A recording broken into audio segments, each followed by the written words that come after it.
Sekali lagi saya ucapkan terima kasih kepada Pak Kiflan dan tepuk tangan untuk beliau.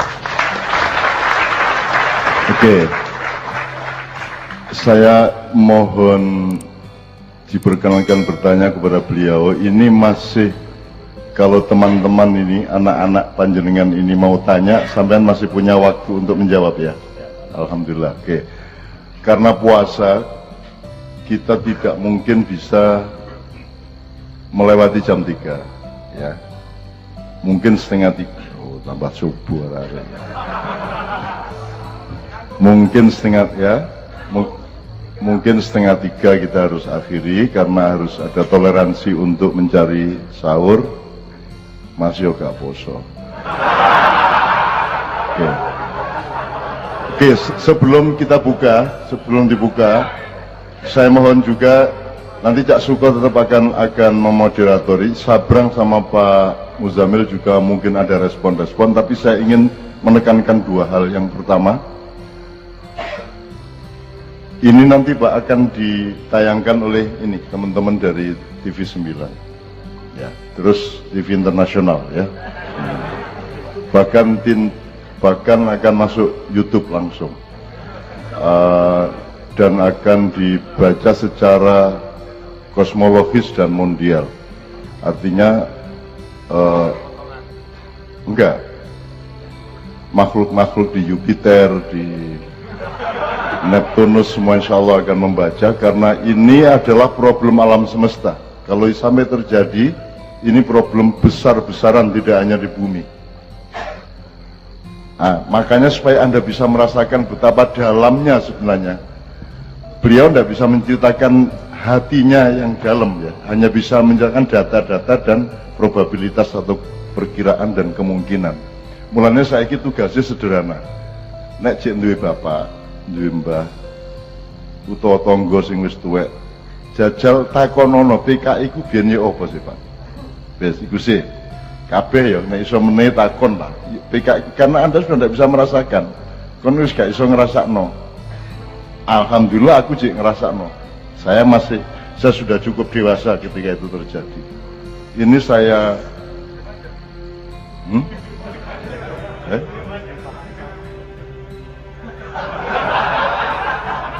cangkeme.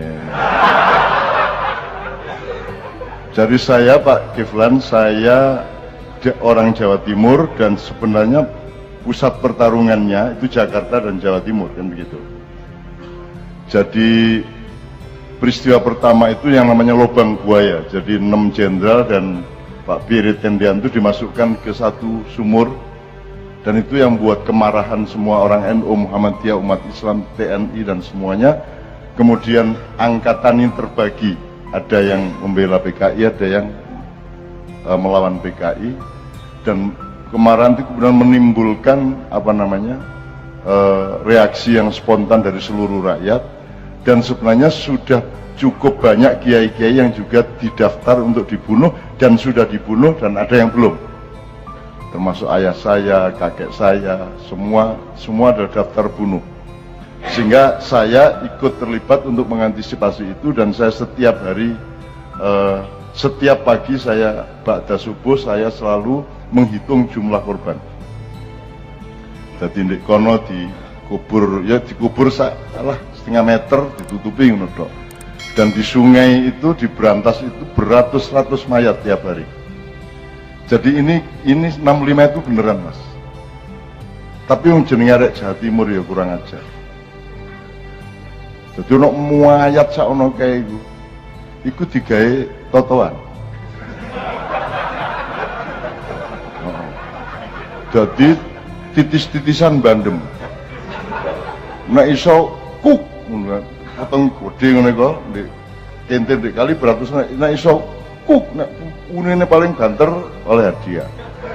Jadi kita itu tiap hari anak kecil bergaul dengan mayat-mayat beratus-ratus. Terus yang mateni Algojo iki ya iseng. Ono karung kumpul. Wah, apa iki? Apa jenenge dicotek, diusahakan arek apa sampe begitu dibuka isine gendalo tok tamu iki. Ro gendalo kan. Dekmu iki lho. Ono lho iki. Mari mateni iku disiris sret lebono bagus, sret bagus ngono arek-arek. Jawa Timur itu jadi ojo ngejak perang wong Jawa Timur. Seneng atine arek-arek. Jadi sesungguhnya Pak Kiflan ini berita gembira untuk mereka. Lumayan iki nek musuhnya jelas wis kari tandang iki ngono. Sebab selama ini mereka mau ngamuk nggak jelas musuhnya, Pak. Kan gitu. Iko sawangane apik tapi yo musuh, iko sawangane elek tapi yo konco, gak jelas saiki iki. Nah iki nek ana kejelasan rada lumayan iki. Pandhawa musuh Kurawa jelas iki, sararek kari tandang wis ngono kira-kira ya. Aku gak perlu berfatwa wis ro dhewe ngono iku wis kari kok sikap. Tapi saya ngomong strategis, apa yang dikemukakan Pak Kiflan itu sebenarnya satu diplomasi untuk memberi warning ke atas, untuk mengatakan kepada beliau-beliau, awas, jangan sampai kamu lakukan ini. Jangan sampai ada permintaan maaf kepada PKI. Jangan sampai ada pemelorotan harga diri bangsa Indonesia. Karena itu trauma yang luar biasa pada 1948 dan 1965 ya Pak Kiflan. Kalau ini akan diulang lagi, saya kira tingkat pemuaian tawurnya, kisruhnya itu bisa 3 kali lipat ya Pak Kiflan ya, kalau ini dibiarkan. Jadi biarkan Pak Kiflan mengumumkan itu semua untuk supaya kita antisipasi dan waspada. Mudah-mudahan dengan dikemukakan malah nanti tidak terjadi, karena mereka juga ngitung-ngitung ojo wani-wani karo arek. Wong arek iki mari di PHK malah ono wong nyambut gawe luar negeri. Kono kene sing utang, kono sing nyambut gawe, kono sing oleh duwe, oleh apartemen, wis akeh ta apartemen saiki. Ya apa arek kate kira-kira? Ya apa? Iki kira-kira cak iki paling arek takon cak iki halal ta wajib, Cak? Paling ngono arek. Wong mari ngelamar gak diterima karo calon mertua tane ditawani gelut, ayo wis ngono. Nah kita doakan Pak Kiflan panjang umur. Beliau sekarang 79 ya Pak Kiflan ya, 79, dan kalau 69. Jadi Pak, nanti kalau anak-anak butuh latihan militer siap ya Pak ya? Ndulosor dede ya apa nih? Loh iya, dulu zaman 65 kita latihan militer Pak, semua rakyat latihan militer, antisipasi 65 itu. Ya apa carane kon dari ngadeg nibo sret ngene iki, tapi gak ada ditekuk dengkule, dadi bek, tapi gak ono oleh suarane nyet ngono tok. Kon lak galak, kan kok lak ngene kon, ngene. Wah ngono kon. Gak oleh iku. Gapure generasi muda saiki iki. Dikongkon mengkur pada alon-alon. Arek-arek mulane iku pertimbangane Bu Risma nutup doli iki. Dimana arek-arek oleh di Arab iku alon-alon cek latihan militer temenan ngono lho ya, itu pertimbangannya Bu Risma kira-kira. Alon-alon gak oleh copot tentara, kok dicopot sik kait mengkurep. Wah arek-arek wis. Oke, jadi Pak Kiflan ini mengemukakan kewaspadaan, dan itu bukan karena perasaan, bukan karena kecurigaan, tapi karena data-data, fakta-fakta, dan logika prosesnya. Jadi secara akademis itu bisa dianalisis bahwa memang faktor-faktornya sudah mencukupi untuk mungkin terjadi, kan gitu Pak Kiflan ya. Sudah sangat mencukupi satu.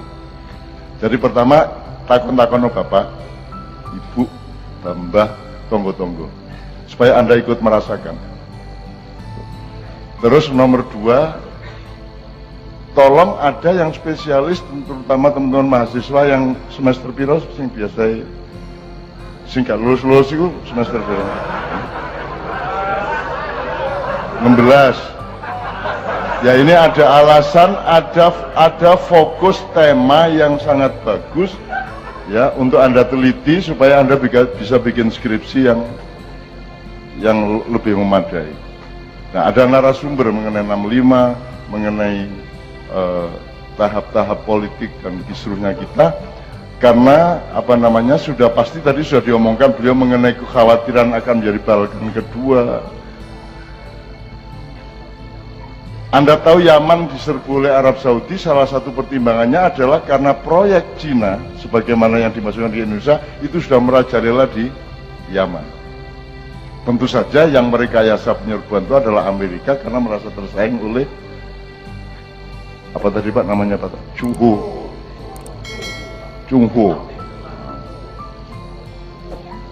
Nah, jadi teman sekalian, ini tidak apa-apa, ini bukan fitnah, ini bukan bukan tuduhan, ini semua adalah kewaspadaan. Anda harus mulai belajar. Loh, itu anak Chungho situ. Gak.